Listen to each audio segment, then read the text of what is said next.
Hello everyone, most welcome to your own channel right on. Then ਜਿਹੜੇ ਵੀ students math master cadre ਦੀ ਤਿਆਰੀ ਕਰ ਰਹੇ ਨੇ ਜਾਂ ਕਰਨਾ ਚਾਹੁੰਦੇ ਨੇ ਉਹ ਬਹੁਤ ਹੀ ਈਜ਼ੀਲੀ ਇਸ ਚੈਨਲ ਤੋਂ ਜੋ ਹੈ ਆਪਣੀ ਤਿਆਰੀ ਕਰ ਸਕਦੇ ਨੇ। ਜਿਵੇਂ ਕਿ ਤੁਸੀਂ ਪ੍ਰੀਵੀਅਸ ਕਲਾਸ ਦੇ ਵਿੱਚ ਦੇਖਿਆ ਹੋਣਾ ਕਿ ਆਪਾਂ ਨਵਾਂ ਚੈਪਟਰ ਸਟਾਰਟ ਕਰ ਚੁੱਕੇ ਹਾਂ ਵਿਚ ਇਜ਼ ਚੈਪਟਰ ਨੰਬਰ 16। ਟੋਟਲ ਆਪਣੇ 24 ਚੈਪਟਰ ਨੇ, ਹਾਫ ਤੋਂ ਕਾਫੀ ਗੁਣਾ ਜ਼ਿਆਦਾ ਸਿਲੇਬਸ ਆਪਣਾ ਹੋ ਚੁੱਕਿਆ ਹੈ ਐਂਡ 8 ਚੈਪਟਰਸ ਨੇ ਜਿਹੜੇ ਲੈਫਟ ਨੇ। ਹੁਣ ਜੇਕਰ ਆਪਾਂ ਗੱਲ ਕਰੀਏ ਸੀਕੁਐਂਸ ਐਂਡ ਸੀਰੀਜ਼ ਆਪਾਂ ਸਟਾਰਟ ਕੀਤਾ ਸੀ, ਜਿਸ ਦੀ ਇੰਟਰੋਡਕਸ਼ਨ ਤੁਹਾਨੂੰ ਪ੍ਰੀਵੀਅਸ ਵੀਡੀਓ ਦੇ ਵਿੱਚ ਮਿਲ ਗਈ ਹੋਏਗੀ ਕਿ ਸੀਕੁਐਂਸ ਕੀ ਹੈ, ਸੀਰੀਜ਼ ਕੀ ਹੈ, ਪ੍ਰੋਗਰੈਸ਼ਨ ਕੀ है। जेकर हाल तक वीडियो ਦੇ ਵਿੱਚ अपनी क्लास नहीं लगाई ਤੁਸੀਂ लगा सकते हो। इस तो इलावा अज जो आप डिस्कस कर रहे हैं दैट इज़ AP मतलब arithmetic progression which is very important part and arithmetic progression की है इसनों आपां हुण डिटेल दे विच देखदे हां, समझदे हां। ठीक है, तो इहदे विच की टर्म्स हुंदियां ने वेरी ईजी, क्योंकि आपां 10th क्लास दे विच भी कीता सीगा AP नूं। तो इस वीडियो स्टार्ट करने तो पहला रिक्वेस्ट है कि शेयर कर दो अपने फ्रेंड्स नाल, लाइक कर दो, ठीक है, ताकि थोड़ी बहुत इन्फॉर्मेशन उन्होंने भी मिल सके। चलो, तो अज का जो टॉपिक है दैट इज़ AP। फर्स्टली अपन पता होना चाहिए कि AP की फुल फॉर्म है तो है कि दैट इज़ अरिथमैटिक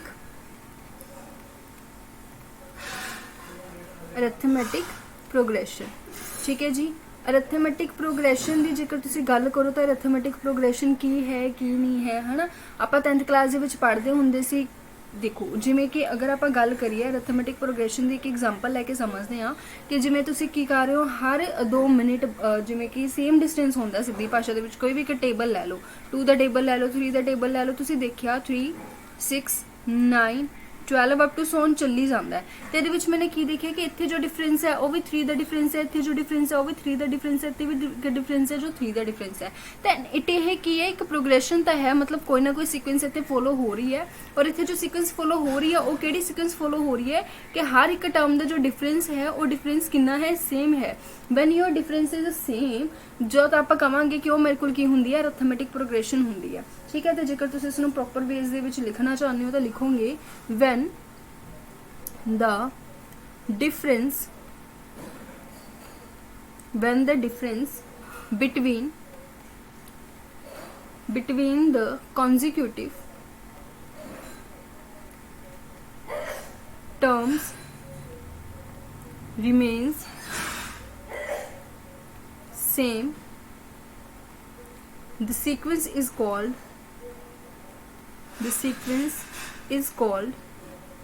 AP मतलब अरिथमैटिक प्रोग्रेशन। तो सीधी जी गल है, लगातार 2 टर्म्स जो तुम देखोगे कि जो थोड़ा डिफरेंस है वो डिफरेंस की आ रहा है, सेम आ रहा है, तो तुम उसनों की बोलते हो, उसनों तुसी AP बोलते हो। तो लैट कर लो थोड़े कोल कोई भी एक सीक्वेंस दी हुई है जिहदे पहली टर्म है, दूसरी टर्म है, ठीक है जी। उस तो बाद थोड़े कोल तीसरी टर्म होएगी, फिर थोड़े कोल 4th टर्म होएगी, 5th टर्म होएगी, अप टू सोन कितनी टर्म्स हो सकती हैं, n टर्म्स हो सकती हैं।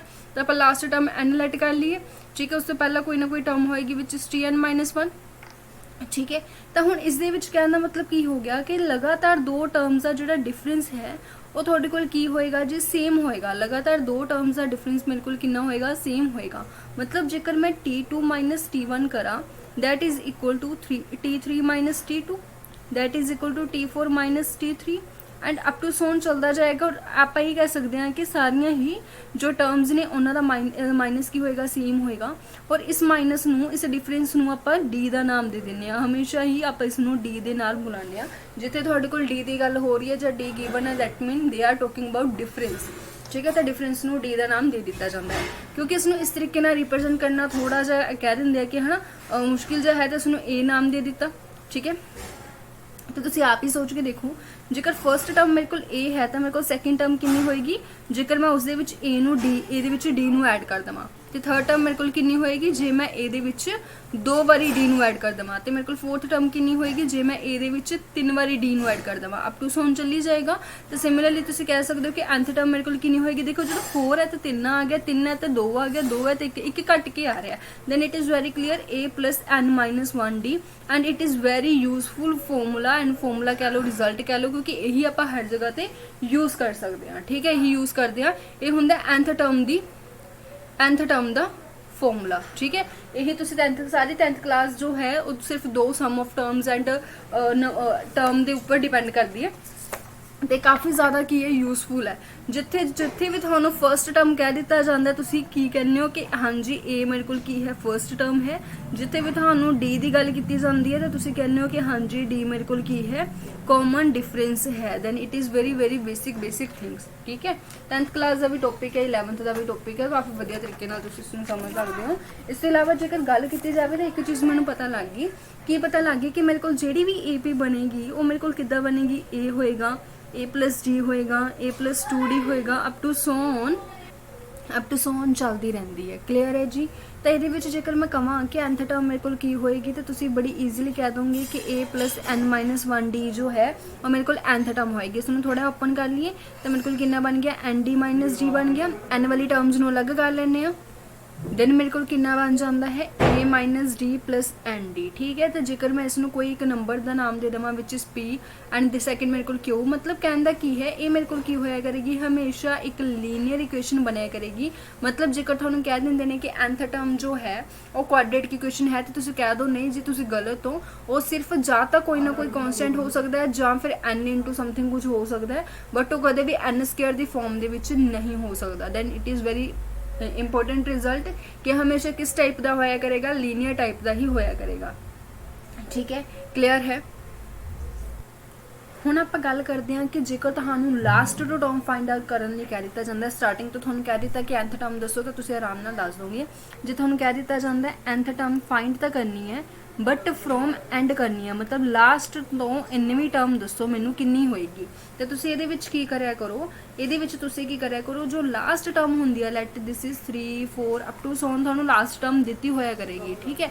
ਤਾਂ ਉਸ ਲਾਸਟ ਟਰਮ ਨੂੰ ਉਲਟਾ ਕਰ ਲਿਆ ਕਰੋ, ਮਤਲਬ ਤੁਹਾਡੇ ਕੋਲ ਜੋ ਵੀ ਸੀਕੁਐਂਸ ਦਿੱਤੀ ਹੋਈ ਹੈ ਉਸ ਦੇ ਵਿੱਚ ਜੋ ਲਾਸਟ ਟਰਮ ਨੂੰ A ਮੰਨ ਲਿਆ। ਠੀਕ ਹੈ। ਡਿਫਰੈਂਸ ਤੁਹਾਡੇ ਕੋਲ ਹੋਏਗਾ ਹੀ ਜਿੰਨਾ ਹੁੰਦਾ, ਤਾਂ ਬਸ ਉਸ ਅਕੋਰਡਿੰਗ ਤੁਸੀਂ nth ਟਰਮ ਜੋ ਹੈ nth ਟਰਮ ਫਰੋਮ ਐਂਡ ਆਰਾਮ ਨਾਲ ਕੱਢ ਸਕਦੇ ਹੋ। ਕਿਵੇਂ ਕੱਢ ਸਕਦੇ ਹੋ ਦੇਖੋ, ਇਸ ਨੂੰ A ਨਾਮ ਦੇਣਾ ਤਾਂ ਸਹੀ ਨਹੀਂ ਹੋਏਗਾ ਕਿਉਂਕਿ A ਨਾਮ ਆਪਣੇ ਕੋਲ ਆਲਰੇਡੀ ਹੈ, ਬਟ ਜੇਕਰ ਤੁਸੀਂ ਸਿੰਪਲ ਸ਼ਬਦਾਂ ਵਿੱਚ ਸਮਝਣ ਦੀ ਕੋਸ਼ਿਸ਼ ਕਰੋ ਤਾਂ ਇਸ ਨੂੰ ਆਪਾਂ L ਮਤਲਬ ਲਾਸਟ ਟਰਮ ਦੇ ਨਾਲ ਰਿਪਰੈਜ਼ੈਂਟ ਕਰਦੇ ਹਾਂ। ਤਾਂ ਇਹ ਮੇਰੇ ਕੋਲ ਕਿੰਨਾ ਹੋ ਜਾਏਗਾ that is equal to L plus n-1D। ਫਰਕ ਸਿਰਫ ਇੰਨਾ ਹੈ ਕਿਉਂਕਿ ਜਦੋਂ ਤੁਸੀਂ ਅੱਗੇ ਤੋਂ ਦੇਖੋ ਐਗਜ਼ਾਮਪਲ ਕਰਕੇ ਦਿਖਾਣੀ ਆ ਮੈਂ ਤੁਹਾਨੂੰ। ਫੋਰ ਐਗਜ਼ਾਮਪਲ ਮੇਰੇ ਕੋਲ ਇੱਥੇ ਕੀ ਹੈ 3 4 5 6 ਅਪ ਟੂ ਸੋਨ ਚਲੋ 7 ਹੈ ਨਾ 8 ਐਂਡ 9 ਤੱਕ ਹੀ ਚੱਲਦੇ ਹਾਂ। ਤਾਂ ਸਟਾਰਟਿੰਗ ਤੋਂ ਜੋ ਮੇਰੇ ਕੋਲ D ਹੈ ਉਹ D ਮੇਰੇ ਕੋਲ ਕਿੰਨਾ ਹੋਏਗਾ 4 - 3 = 1 ਹੋਏਗਾ। ਠੀਕ ਹੈ। ਔਰ A ਦੀ ਵੈਲਿਊ ਮੇਰੇ ਕੋਲ ਕਿੰਨੀ ਹੋਏਗੀ 3 ਹੋਏਗੀ। ਇਹ ਤਾਂ ਜਦੋਂ ਮੈंने ਸਟਾਰਟਿੰਗ ਤੋਂ ਟਰਮ ਫਾਈਂਡ ਕਰਨੀ ਹੈ, ਬਟ ਜਦੋਂ ਮੈंने ਲਾਸਟ ਤੋਂ ਟਰਮ ਫਾਈਂਡ ਕਰਨੀ ਹੈ ਤਾਂ ਮੈਂ ਕੀ ਕਰਾਂ ਸੀਕੁਐਂਸ ਨੂੰ ਉਲਟ ਕਰ ਦੇਵਾਂ। ਤਾਂ ਮੇਰੇ ਕੋਲ ਕਿੰਨਾ ਆ ਗਿਆ 9 ਆ ਗਿਆ 8 ਆ ਗਿਆ 7 ਆ ਗਿਆ ਅਪ ਟੂ ਸੋਨ ਕਿੰਨਾ ਆ ਗਿਆ ਲਾਸਟ ਦੇ ਉੱਪਰ ਜਾ ਕੇ 3 ਆ ਜਾਏਗਾ। ਤਾਂ ਇੱਥੇ ਮੇਰੇ ਕੋਲ A ਦੀ ਵੈਲਿਊ ਕਿੰਨੀ ਹੋਗੀ 9 ਹੋਗੀ ਔਰ D ਦੀ ਵੈਲਿਊ ਧਿਆਨ ਨਾਲ ਸਮਝਣ ਦੀ ਕੋਸ਼ਿਸ਼ ਕਰੋ। ਮੇਰੇ ਕੋਲ D ਦੀ ਵੈਲਿਊ ਆਈ ਤਾਂ ਸੇਮ ਹੈ ਬਟ ਸਾਈਨ ਦੇ ਵਿੱਚ ਆਪੋਜ਼ਿਟ ਆਈ ਹੈ। ਕਿਉਂ? ਕਿਉਂਕਿ ਸਾਈਨ ਦਾ ਫਰਕ ਪੈ ਗਿਆ।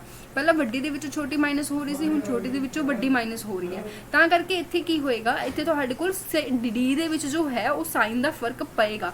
ਅਗਰ D ਦੇ ਵਿੱਚ ਸਾਈਨ ਦਾ ਫਰਕ ਪੈ ਰਿਹਾ ਤਾਂ ਇੱਥੇ D ਲਿਖਣ ਦੀ ਜਗ੍ਹਾ ਆਪਾਂ ਕੀ ਲਿਖਾਂਗੇ -D ਲਿਖਾਂਗੇ, ਜਿਹਦੇ ਕਰਕੇ ਤੁਸੀਂ ਇਸ ਫਾਰਮੂਲਾ ਨੂੰ ਲਰਨ ਕਰਕੇ ਵੀ ਆਪਣੀ ਜੋ last term from the and ਹੈ ਉਹ ਆਰਾਮ ਨਾਲ ਫਾਈਂਡ ਆਊਟ ਕਰ ਸਕਦੇ ਹੋ। ਕੁਝ ਇਸ ਨੂੰ ਐਜ਼ ਅ ਫਾਰਮੂਲਾ ਲਰਨ ਕਰ ਲੈਂਦੇ ਨੇ, ਕੁਝ ਸੀਕੁਐਂਸ ਨੂੰ ਉਲਟਾ ਕਰ ਦਿੰਦੇ ਨੇ, ਕੁਐਸਚਨ ਦੇ ਵਿੱਚ ਫਾਰਮੂਲਾ ਸੇਮ ਰੱਖਦੇ ਨੇ। ਜਿਵੇਂ ਤੁਹਾਨੂੰ ਕੰਫਰਟੇਬਲ ਲੱਗਦਾ ਹੈ ਉਸ ਤਰੀਕੇ ਨਾਲ ਤੁਸੀਂ ਕੁਐਸਚਨ ਨੂੰ ਕਰ ਸਕਦੇ ਹੋ। So from last term from the end ਤੁਸੀਂ ਕਿਵੇਂ ਫਾਈਂਡ ਆਊਟ ਕਰ ਸਕਦੇ ਹੋ ਲਾਈਕ ਦਿਸ L ਮੇਰੇ ਕੋਲ ਕੀ ਹੁੰਦੀ ਹੈ ਲਾਸਟ ਟਰਮ ਹੁੰਦੀ ਹੈ ਮਾਈਨਸ ਕਿਉਂ? ਕਿਉਂਕਿ ਡਿਫਰੈਂਸ ਦਾ ਫਰਕ ਪਏਗਾ n-1D। ਠੀਕ ਹੈ ਜੀ ਕਲੀਅਰ ਹੈ।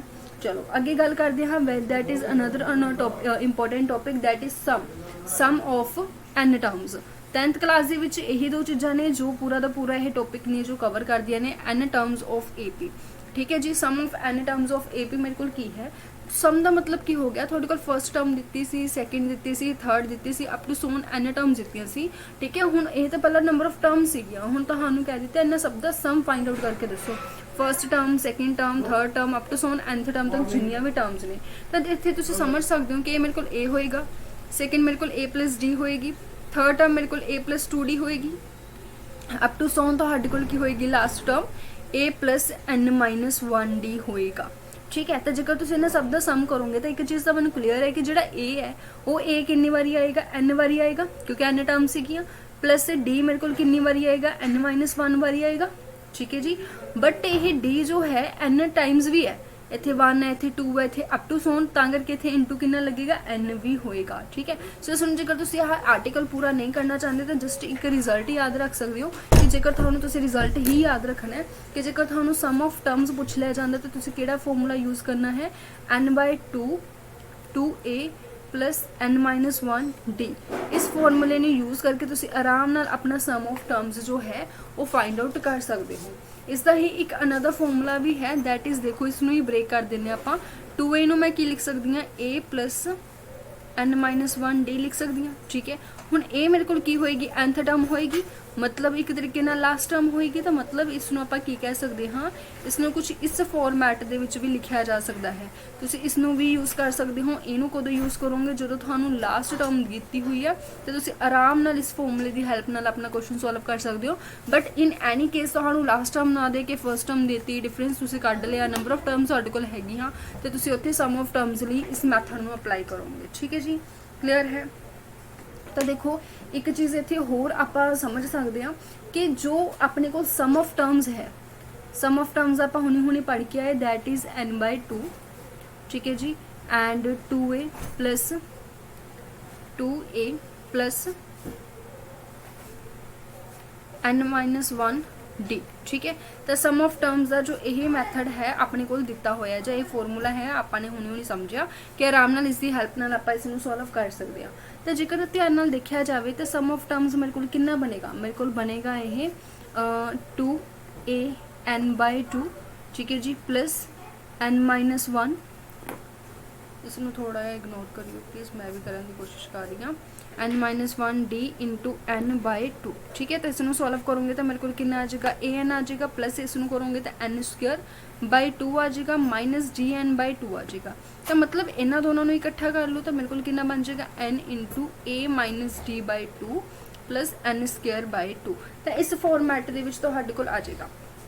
तो कहने का मतलब यही हो गया कि जो थोड़े को सम ऑफ टर्म्स है वो की हो गया, क्वाड्रेटिक फॉर्म दे विच आ गया। किस फॉर्म दे विच आ गया, क्वाड्रेटिक फॉर्म दे विच, pn² प्लस क्यू फॉर्म दे विच आ गया। मतलब जेकर तुहानूं पुछ लिया जाए कि तुहाडे कोल सम ऑफ टर्म्स की कोई फॉर्म कॉन्स्टेंट भी हो सकती है तो तुसीं कहोगे नहीं, दैट इज़ और लीनियर हो सकती है या क्वाड्रेटिक हो सकती है। मतलब हो सकता है थोड़े कोल p की वैल्यू 0 है तो कल्ला qn आ गया, हो सकता है थोड़े कोल q की वैल्यू 0 है तो कल्ला pn² आ गया, जब दोनों ही वैल्यूज़ हैगियां तो थोड़े कोल इस फॉर्मैट दे विच सिंपल शब्दों में तुहाडे कोल की होएगा, इन द क्वाड्रेटिक फॉर्म होएगा। बट जो नंबर ऑफ टर्म्स है वो किस फॉर्म दे विच होएगा, और लीनियर फॉर्म दे विच होएगा। Easy, clear. चलो हुण आपां गल करदे एक सिंपल जी चीज़ दी। देखो SN दी जेकर तुसीं ध्यान नाल समझण दी कोशिश करो, वो मेरे कोल की हुंदा है, सम ऑफ टर्म्स हुंदा है, राइट। सम ऑफ टर्म्स हुंदा है। जेकर मैं सिर्फ एक टर्म का सम करा तो मैंने कुछ करने की लोड़ ही नहीं। मतलब एक तरीके नाल जो मेरे को फर्स्ट टर्म है वही मेरे को फर्स्ट टर्म का सम है ना। 3 एक टर्म दी हुई है, मैंने क्या S1 फाइंड आउट करके दो, तो पहली टर्म का सम तो पहले ही आ गया ना, which is a common thing. तो जेकर तुसी S2 फाइंड करना है तो S2 मेरे को कितना होएगा, वो मेरे को होएगा first term plus second term. First term मेरे को की है जी A, ठीक है, और सेकेंड टर्म मेरे को की है पता नहीं।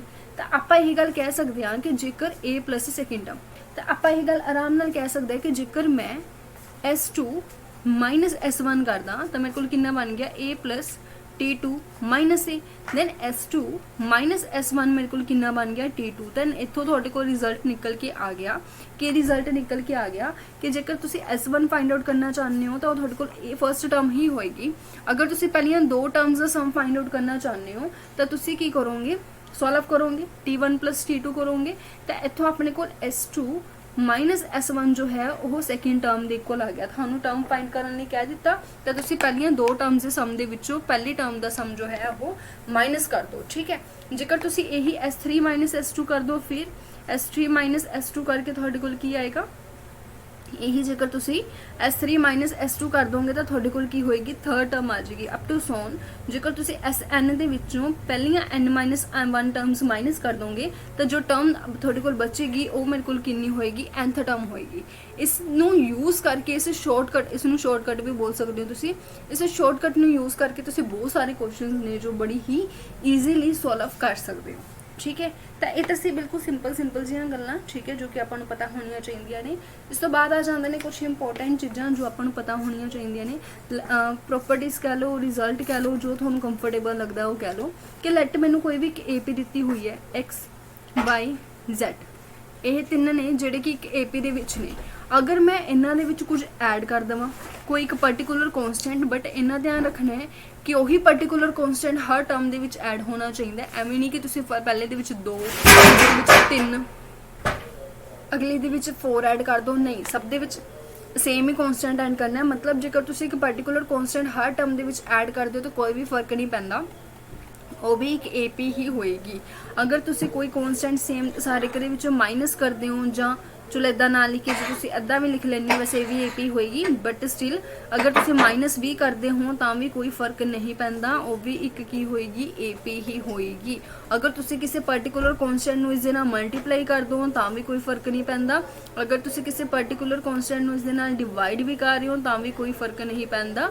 These all are also AP। For example let मेरे को इत्थे कोई AP दित्ती हुई है, 3 दे दी, 5 दे दी, ठीक है। उस तो बाद मेरे को होएगा 7 होएगा, फिर 9 होएगा, फिर 11 होएगा, अप टू सोन चली जाती है।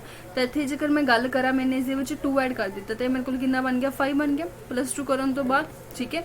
पर यह मेरे को कितना बन गया 7 बन गया, ये मेरे को कितना बन गया 9 बन गया, ये मेरे को कितना बन गया 11 बन गया, अप टू सोन चली जाती है। तो एक यही AP है, देन ऑब्वियसली कॉमन सेंस ये भी तो मैंने AP ही तो नज़र आ रही है। बट जेकर मैं 2 माइनस करदा फिर तो मेरे को इत्थे कितना बन गया 1, ठीक है जी। इतने मेरे को कितना बन गया 3 बन गया, इतने मेरे को 5 बन गया, इतने मेरे को 7 बन गया, इतने मेरे को 9 बन गया, अप टू सोन। ये भी देखिए AP ही है, इसलिए जेकर तुसी किसी AP दे विच कुछ भी मल्टीप्लाई ऐड सबट्रैक्ट कर दो तो कोई फर्क नहीं पैंदा, ये सब कुछ की होएगा AP ही रहेगा, कोई चेंज नहीं होगा। क्योंकि यह जो एक रिजल्ट है, यह रिजल्ट काफ़ी ज़्यादा इंपोर्टेंट तो काफ़ी ज़्यादा यूजफुल है। किस दे लिए यूजफुल है तो साडे जेकर आपां गल करिए एग्जाम दे विच जो क्वेश्चन आते हैं उन्हां दे लिए, ठीक है जी। क्लीयर है? चलो, अगर ये चीज़ क्लीयर है तो अगे बढ़ते हैं, अगली चीज़ नूं डिस्कस करते हैं, ठीक है जी। तो एक इस दे विच देखो हुण अगर तुसी मेरे को एक AP है लाइक दिस, ठीक है, मेरे को सेकेंड रिजल्ट जो सेकेंड प्रॉपर्टी है लाइक दिस मेरे को की है AP है। तो जेकर तुसी इन्हां दोनों का ऐड करोगे 11 + 3 करोगे तो कितना आ गया मेरे को 14 आ गया, ठीक है। इन्हां दोनों का ऐड करोगे 9 + 5 तो मेरे को कितना आ गया 14 आ गया, ठीक है। ਇਹਦੇ ਵਿੱਚ ही 2 बार इसनूं ऐड करोगे तो कितना आ गया 14 आ गया, ठीक है। तो मतलब कहने का की हो गया, मतलब जेकर तुसी फर्स्ट टर्म ਜਾਂ फिर स्टार्टिंग ਦੇ ਵਿੱਚੋਂ ਜਾਂ एंडिंग ਦੇ ਵਿੱਚੋਂ सेम टर्म ਦਾ ਕੀ ਕਰਦੇ ਹੋ एडिशन करते हो तो ਤੁਹਾਡੇ ਕੋਲ हमेशा रिजल्ट की आया करेगा, सेम ही आया करेगा, कोई भी चेंज नहीं होगा, ठीक है। हमेशा ਤੁਹਾਡੇ ਕੋਲ ਕੀ ਹੋਇਆ करेगा, सेम होया करेगा। क्लीयर है जी? उम्मीद है ये चीज़ां क्लीयर होणगियां, ठीक है। होर आई डोंट थिंक सो कि AP ਦੇ ਵਿੱਚ कुछ इदां ਦਾ है जो आपां ਨੂੰ नहीं पता। आराम नाल सारियां चीज़ां ਇਹਦੇ ਵਿੱਚ की हो जांदियां, सॉल्व हो जांदियां। एक इस दे विच समझण दी लोड़ है कि AP ਤਾਂ ठीक है, अरथमैटिक मीन की हुंदा है। What is arithmetic mean? Arithmetic mean हुंदा है कि जेकर तुसीं किसी भी 2 नंबर्स दे विच अरथमैटिक मीन फाइंड आउट करना चाहते हो तो उस दे विच एक इदां दा नंबर ऐड करो कि जेकर लैट मैंने ये A ऐड कर दिता तो जिहड़े ये 3 नंबर होणगे ये की करनगे, एक AP फॉर्म करनगे, ठीक है। यह की करनगे, एक AP फॉर्म करनगे। दोबारा रिपीट कर देनी है, अरथमैटिक मीन ऑफ 2 नंबर्स की हुंदा है कि उन्होंने 2 नंबर्स दे विच एक इदां दा नंबर ऐड करो कि जो तुसीं उसनूं ऐड कर दो जां उस नंबर नूं विच लिखो तो तुहाडे कोल कोई फर्क ना पवे। मतलब फर्क तो पएगा, कॉमन सेंस मतलब कहंदा की है कि वो 3 नंबर भी मिलके आपस दे विच की करनगे, AP नूं ही बनाणगे, AP ही फॉर्म करनगे, ठीक है। तो कहण दा मतलब की हो गया, लैट मेरे कोल की है 2 नंबर दिते हुए हैं, एक A दे दिता, एक B दे दिता, ठीक है। कहते to find such a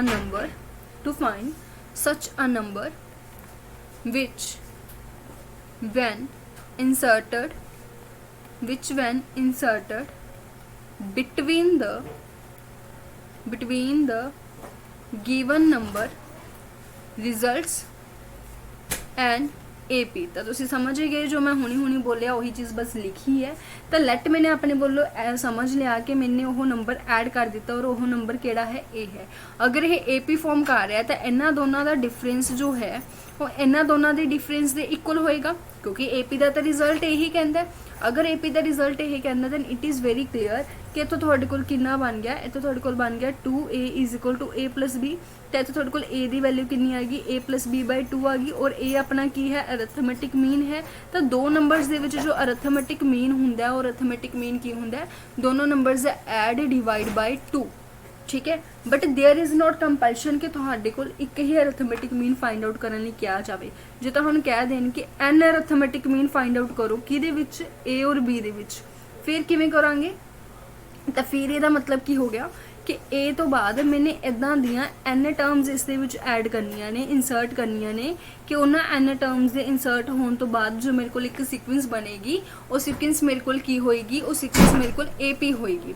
it मीनस this ना।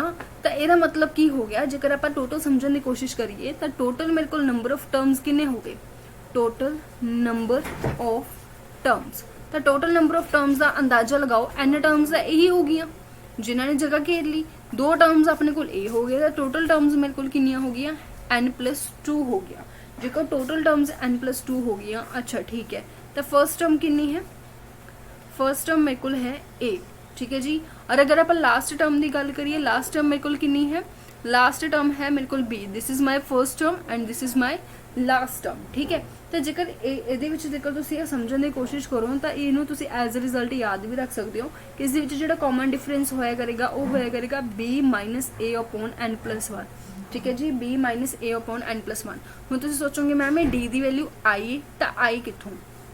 देखो अपने को फर्स्ट टर्म कितनी सीगी, a सीगी, ठीक है, n-1 d की वैल्यू मैंने पता नहीं, और जो मेरे को लास्ट टर्म सीगी वो लास्ट टर्म मेरे को b सी, तो मैंने सारिया वैल्यूज कि पुट कर दित्तियां, इस दे विच पुट कर दित्तियां an+n+1/d, ठीक है, क्लीयर है। हुण इत्थे जो n की वैल्यू है उसनूं ध्यान नाल पुट करो, इत्थे मेरे को n की वैल्यू n+2 है, ठीक है। तो इत्थे आपां n नहीं लिखांगे, इत्थे आपां n+2 लिखांगे, क्योंकि मेरे को टोटल नंबर ऑफ जो टर्म्स ने वो नंबर ऑफ टर्म्स मेरे को कितनियां ने, n+2 ने।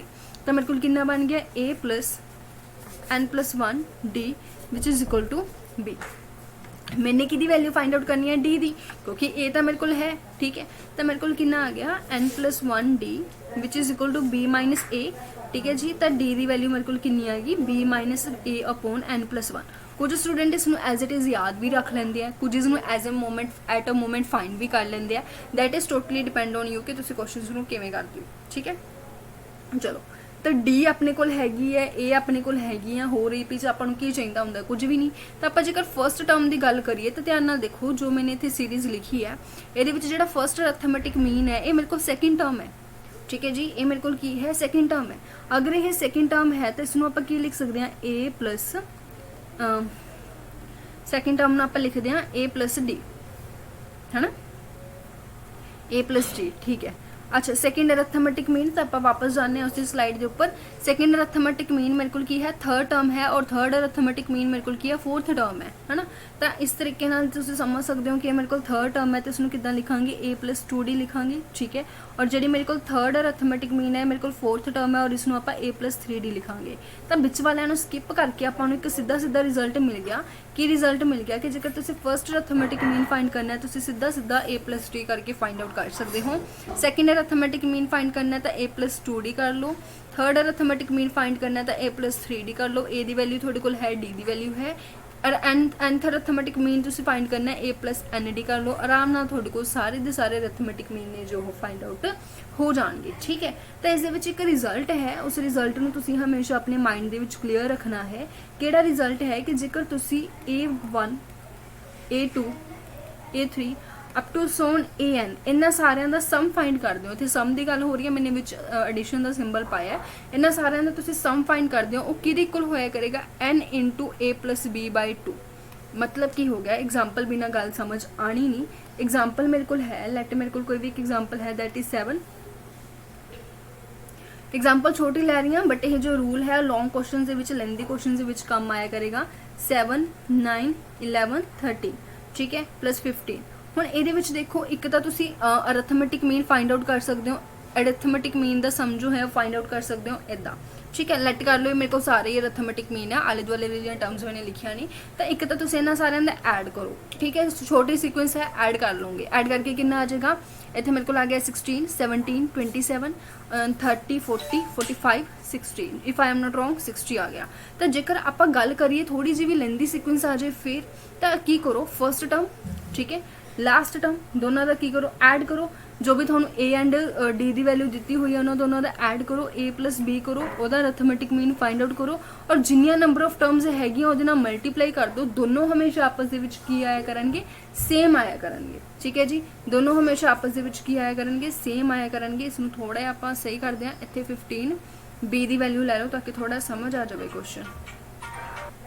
इसनों थोड़ा स्किप करो, है ना, स्किप ना करो, मतलब गल तो वही है। लैट मैंने इतने 2 नंबर दिते हुए हैं 5 एंड 15, मैंने इन्हों के अरथमेटिक मीन फाइंड आउट कर ले, 4 अरथमेटिक मीन। तो मेरे को किहड़े आ गए, 5 आ गया, 7 आ गया, 9 आ गया, 11 आ गया, 13 आ गया, एंड लास्ट मेरे को कितना आ गया 15।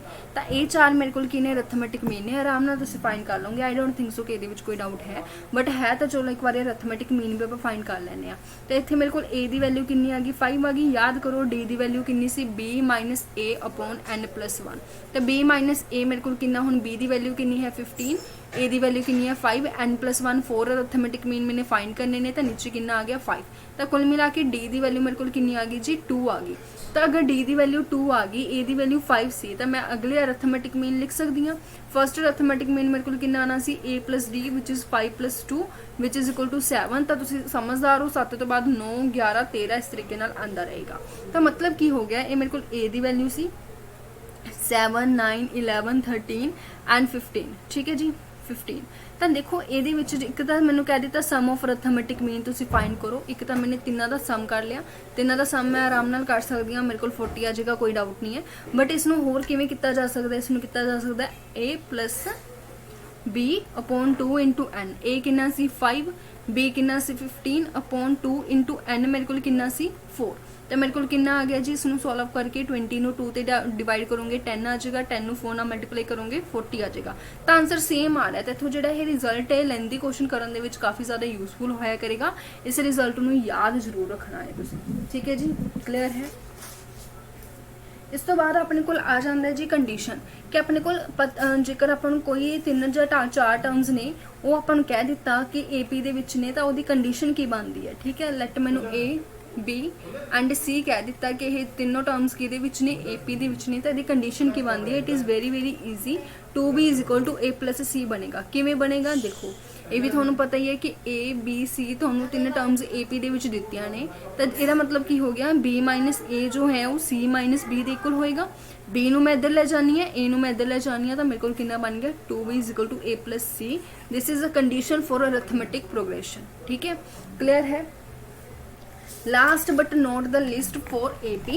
ए पी दे विच ज़्यादा चीज़ां है नहीं, बेसिक जिहा चीज़ां सारियां। उस तो बाद आपां जी पी करांगे नैक्सट वीडियो दे विच। ठीक है, ए पी दे विच एक होर किहड़ी चीज़ हुंदी है कि तुसीं टर्म्स किवें सिलेक्ट करनी है। तुहानूं कह दिता कि 3 अरिथमेटिक मीन फाइंड करो, 4 करो, 5 करो। जे तो तुहानूं 3 टर्म्स लई कह दिता, 3 टर्म्स दे लई हमेशा तुसीं सॉरी 3 अरिथमेटिक मीन दे लई तो हमेशा तुसीं किद्दां करिया करोगे, A minus D A plus D ऐदा तुसीं लैट करिया करोगे टर्म्स। हुण अगर तुसीं सोचो मैम असीं 3 टर्म्स आही क्यों लैट करिए, तुसीं अपनी मर्जी करो, तुसीं ए प्लस डी ए ते ए प्लस 2 डी लैट कर लो। बट ये पता की होगा, क्वेश्चन लेंदी चला जाऊगा। ठीक है, तो हमें क्वेश्चन के दिता होगा सम ऑफ टर्म्स। ठीक है, सम ऑफ टर्म्स जो तुम करोगे तो थोड़े को बन जाएगा 3a प्लस 2d। कैलकुलेशन चली गई लंबी, बट ये जो तुम सम ऑफ टर्म्स करोगे तो d ने d के नाल कैंसल हो जाना है, तो कल्ली 3a आ जाए करेगी और a की वैल्यू थोड़े को आराम नाल निकल जाए करूगी। तो जो कि तुहानूं कह दिता कि 3 टर्म्स ने ए पी दे उन्हों का सम इन्ना दिता, प्रोडक्ट इन्नी दी है, जो भी तुहानूं कंडीशन दी होएगी। इन दैट केस जेकर तुहाडे कोल 3 टर्म्स की गल हो रही है तो तुसीं हमेशा प्रैफर करो कि तुसीं वो 3 टर्म्स ए माइनस डी ए और ए प्लस डी ही लैक्ट करो। यदा रीजन मैं तुहाडे सामने मैंशन करता, उहदे नाल भी क्वेश्चन हो जाऊगा, बट उहदे नाल क्वेश्चन लेंदी चला जाऊगा। जेकर तुहानूं क्वेश्चन दे विच कह दिता कि 4 टर्म्स ने, उन्हां दा एडिशन इन्ना दिता है, सबट्रैक्शन इन्ना दिता है, तो वो 4 टर्म्स तुसीं किहड़ियां लैक्ट करोगे, A minus 3d A minus D A plus D and A plus 3d। You can again check इन्हां दा एडिशन करके तुहाडे कोल पर्टिकुलर ए दी वैल्यू आ जाऊगी। अगर तुहानूं 5 टर्म्स दित्तियां होईयां ने तो इन्हां 5 टर्म्स दे विच तुसीं की लैट करोगे, a minus 2d, a minus d, a plus d, ਇਹਨਾਂ ਦੇ ਨਾਲ ਤੁਹਾਡਾ ਕੁਐਸਚਨ ਜੋ ਹੈ ਈਜ਼ੀਲੀ ਹੋ ਜਾਇਆ ਕਰੇਗਾ। ਠੀਕ ਹੈ, ਬਾਕੀ MCQs ਦੇ ਵਿੱਚ ਤਾਂ ਤੁਹਾਨੂੰ ਪਤਾ ਲੱਗ ਹੀ ਜਾਏਗਾ, ਕਿਉਂਕਿ ਇੰਨਾ ਡਿਫਿਕਲਟ ਟੌਪਿਕ ਤਾਂ ਦੇਖੋ ਇਹ ਹੈ ਵੀ ਨਹੀਂ ਕਿ ਤੁਹਾਨੂੰ ਸਮਝ ਨਾ ਆਵੇ, ਹੈ ਨਾ, ਬਹੁਤ ਜ਼ਿਆਦਾ ਈਜ਼ੀ ਹੈ। ਤੁਸੀਂ ਅਗਰ ਸਟੂਡੈਂਟਸ ਨੂੰ ਟੀਚ ਵੀ ਕਰਦੇ ਹੋ, ਟਿਊਸ਼ਨਸ ਵੀ ਪੜ੍ਹਾਉਂਦੇ ਹੋ, ਤਾਂ ਵੀ ਤੁਹਾਨੂੰ ਇਹ ਟੌਪਿਕ ਟਿਪਸ 'ਤੇ ਹੋਏਗਾ। ਸੋ ਜ਼ਿਆਦਾ ਇਹਦੇ ਵਿੱਚ ਮੈਨੂੰ ਨਹੀਂ ਲੱਗਦਾ ਕਿਸੇ ਬੱਚੇ ਨੂੰ ਕੋਈ ਵੀ ਕਨਫਿਊਜ਼ਨ ਹੋਏਗੀ। ਸਟਿਲ ਕਿਤੇ ਨੂੰ ਕੋਈ ਵੀ ਡਾਊਟ ਹੋਇਆ, you can ask in the comment section, ਆਪਾਂ ਉੱਥੇ ਡਿਸਕਸ ਕਰ ਲਾਂਗੇ। ਠੀਕ ਹੈ, ਨੈਕਸਟ ਕਲਾਸ ਜੋ ਕਿ ਤੁਹਾਡੇ ਲਈ ਕੱਲ੍ਹ ਅਪਲੋਡ ਕੀਤੀ ਜਾਏਗੀ, ਉਸ ਦੇ ਵਿੱਚ ਆਪਾਂ JP ਨੂੰ ਡਿਸਕਸ ਕਰਾਂਗੇ। ਜਲਦੀ ਤੁਹਾਡਾ ਇਹ ਟੌਪਿਕ ਕੰਪਲੀਟ ਹੋ ਜਾਣਾ near about 2 days। After that ਆਪਾਂ ਦੇਖਦੇ ਹਾਂ ਕਿਹੜਾ ਟੌਪਿਕ ਸਟਾਰਟ ਕਰਾਂਗੇ, ਉਹ ਵੀ ਤੁਸੀਂ ਵੀ ਦੱਸੋਗੇ। ਠੀਕ ਹੈ, ਚਲੋ ਸ਼ੁਕਰੀਆ ਸਭ ਦਾ। ਐਂਡ ਜੇਕਰ ਕਲਾਸ ਵਧੀਆ ਲੱਗੀ ਤਾਂ please don't forget to like, share and subscribe. Thank you.